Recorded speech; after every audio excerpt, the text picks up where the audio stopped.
আসসালামু আলাইকুম ওয়া রাহমাতুল্লাহি ওয়া বারাকাতুহু। আজ আমি আপনাদের সাথে কোরআন এবং হাদিস থেকে কয়েকটি কথা শেয়ার করব, যে কথাগুলো যদি আপনি মেনে নেন এবং কুরবানির ক্ষেত্রে আপনার দিলকে যদি প্রস্তুত করেন এবং দিলের তামান্নাগুলো যদি এভাবে রাখেন এবং আল্লাহর জন্য যদি অন্তরটা করে দিতে পারেন, তাহলে আপনার কুরবানি কবুল হবে। কবুল করে নেওয়ার মালিক আল্লাহ পাক, আর কবুল হওয়ার মতো পৌঁছে দেওয়ার দায়িত্ব আমাদের। সেজন্যই কোরআন হাদিস থেকে কয়েকটি কথা আপনাকে আমি বলে দিতে চাই, আশা করি সকলের উপকারে আসবে ইনশাআল্লাহ। দেখুন, পৃথিবীর শুরু লগ্নে কুরবানি যখন শুরু হয়, কাদের কুরবানি আল্লাহ পাক কবুল করে? কাবিল যখন কথা মানল না, হযরত আদম আলাইহিস সালাম বললেন, সন্তান তোমরা কুরবানি কবুল করো। হাবিলের কুরবানি কবুল হয়ে গেল। কাবিল বলল, ভাই তোমাকে আমি হত্যা করে ফেলবো, হত্যা করে ফেলবো। কারণ কি? যে তোমার কুরবানি কবুল হয়েছে, আমারটা হয় না, সেজন্য হত্যা করে ফেলবো। হাবিল কি বলল? قال إنما يتقبل الله من المتقين। আল্লাহ পাক তো তার কুরবানি কবুল করে যার হৃদয়ের ভিতরে তাকওয়া আছে, আল্লাহর ভয় রয়েছে, যে আল্লাহর জন্য কুরবানি করে আল্লাহ পাক তার কুরবানি কবুল করে নেয়।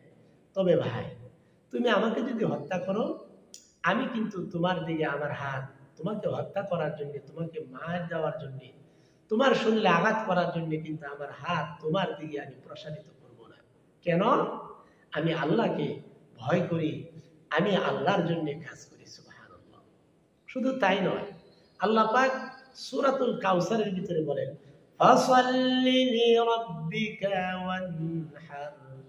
কুরবানি কেমন করে করবে?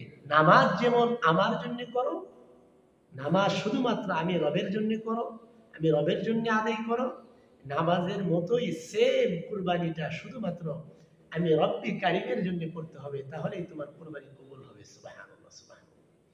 অপর একটি আয়াতে আল্লাহ বলেন, কুল ইন্না সলাতি ওয়া নুসুকি ওয়া মাহইয়ায়া ওয়া মামাতি লিল্লাহি রাব্বিল আলামিন। বলো, আমার নামাজ, আমার কুরবানি, আমার বেঁচে থাকা, আমার মরে যাওয়া, সব কিছু রব্বি কারিমের জন্য। সুবহানাল্লাহ।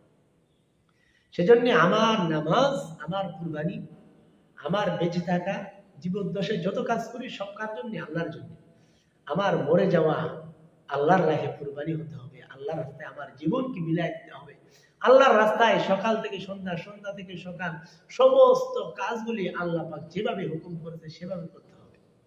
শুধু তাই না, আল্লাহ বলে, ইন্নাল্লাহ ইশতারা মিনাল মুমিনিনা আনফুসাহুম ওয়া আমওয়ালাহুম বিআন্না লাহুমুল জান্নাহ। আমরা তো দোয়া করি, আল্লাহ আপনি আমাকে মাফ করে দেন, আপনি আমাকে জান্নাত নসিব করেন। কিন্তু আল্লাহ কোরআনে কি বলেন? যে আমি জান এবং মালের বিনিময়ে আমার বান্দাদেরকে জান্নাত দিব। সেজন্য আপনার মাল কোন পথে ব্যয় করতেছে? এই যে কুরবানি আপনি দিবেন, সেটা কার জন্য হতে হবে? আল্লাহর জন্য ব্যয় করতে হবে। নিজের জীবনের সময় আল্লাহর জন্য ব্যয় করতে হবে। তাহলে আল্লাহ পাক আপনার জন্য, আমার জন্য শান্তির ঠিকানা পরকালে রেখেছেন, জান্নাত।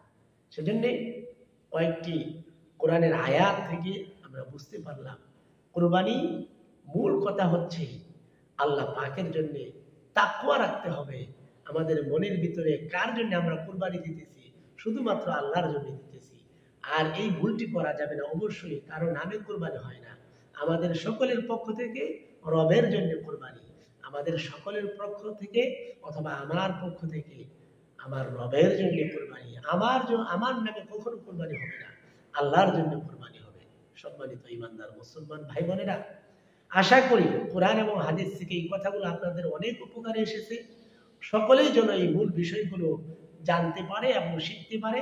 সর্ব জায়গায় ভিডিওটি শেয়ার করে দেবেন। আল্লাহ পাক যেন সকলের দিনের পরিবর্তন করে তাকওয়া এনে আল্লাহর জন্য যেন আমরা সবাই কুরবানি করতে পারি। আল্লাহ পাক আমাদের সকলের পক্ষ থেকে কুরবানিগুলি কবুল আর মঞ্জুর করেন। সবাই বলি আমিন। আসসালামু আলাইকুম ওয়া রাহমাতুল্লাহি ওয়া বারাকাতুহু।